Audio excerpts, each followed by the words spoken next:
Oke, kita akan bahas mengenai node, branch, loop, dan juga mesh. Dan juga nanti ada dua istilah lainnya. Ya, mungkin apa ya? Untuk menjelaskan keempat terminologi tadi, mungkin lebih mudah kalau kita langsung lihat dari contoh. Oke, jadi langsung sekalian saya ambil di soal dari buku Sadiku seperti ini. Di soal kita disuruh mencari jumlah branch dan node dalam rangkaian ini. Oke, jadi tadi kan saya sebutkan ada 4 buah istilah ya. Ada node, ada branch, kemudian ada loop, dan juga ada mesh. Nah, node itu gampangnya dia titik gitu, titik. Tapi nggak semata-mata titik. Jadi node ini apa ya? Bagian dari rangkaian yang memiliki potensial yang sama gitu. Jadi kalau dari rangkaian ini nih, ya yang kita bisa langsung tahu mana aja node-nya, ini pasti satu ya. Satu buah node, kemudian ini satu lagi. Nah, ini juga enggak. Nah, ini enggak ya. Kenapa ini enggak? Karena titik ini sama titik ini, sama titik ini, titik ini, titik ini, dia sama semua gitu. Nah, jadi node 2 tuh sebenarnya kayak gini gitu. Ini node 2 gitu. Nah, kalau ini, ya ini node yang terpisah, ini node 3. Dan apakah hanya itu saja? Belum. Yang bawah ini juga termasuk node ya. Ini ada berapa node? Ada 4 gitu. Bukan. Ini semua tergabung ke dalam satu node gitu. Kenapa? Karena ya setiap titik di garis merah ini dia potensial sama gitu. Jadi ini satu node. Nah, berarti banyaknya node udah terjawab. Ada 4. Nah, apa itu branch? Branch kan kalau kita terjemahkan dia cabang ya. Ya, gampangnya dia itu jumlah elemennya lah gitu. Ada berapa banyak elemen sih di rangkaian ini? Ada 1, ada 2, ada 3, ada 4, ada 5. Oke, ada 6, sorry. Ada 6.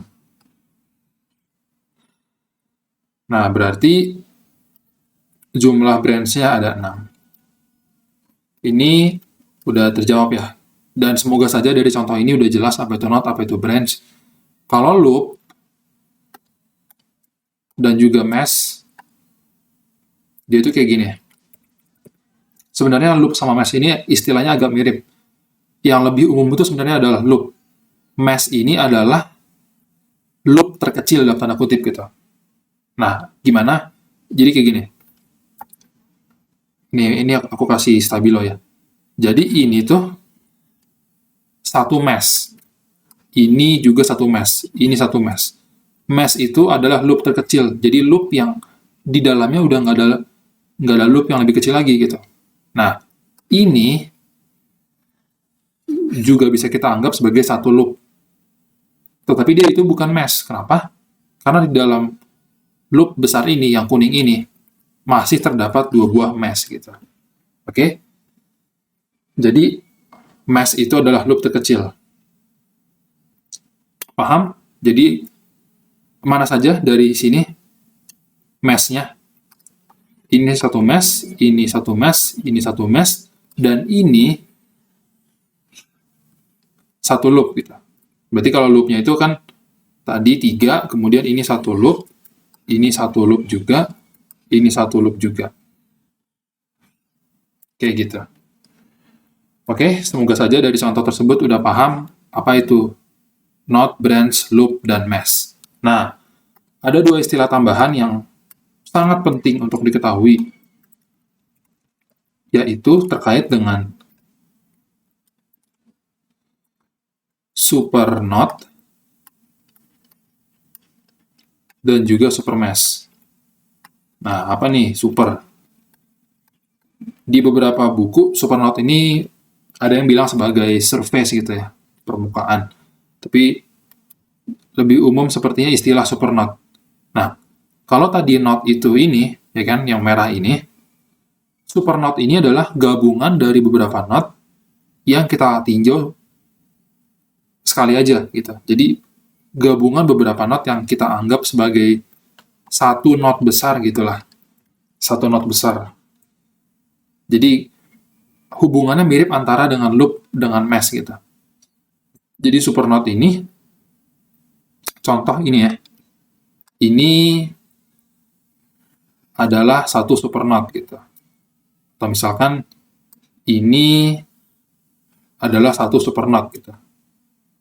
Ini satu super knot. Ya, dan lain-lain gitu. Kalau super mesh itu gabungan beberapa mesh gitu. Ya, sebenarnya super mesh ini sama dengan loop gitu ya. Nah, kenapa ini saya singgung tentang super knot dan super mesh? Di SMA nanti kita sebenarnya nanti kita akan bahas mengenai KCL dan KVL. Di SMA kan kita udah belajar ya mengenai KCL dan KVL gitu.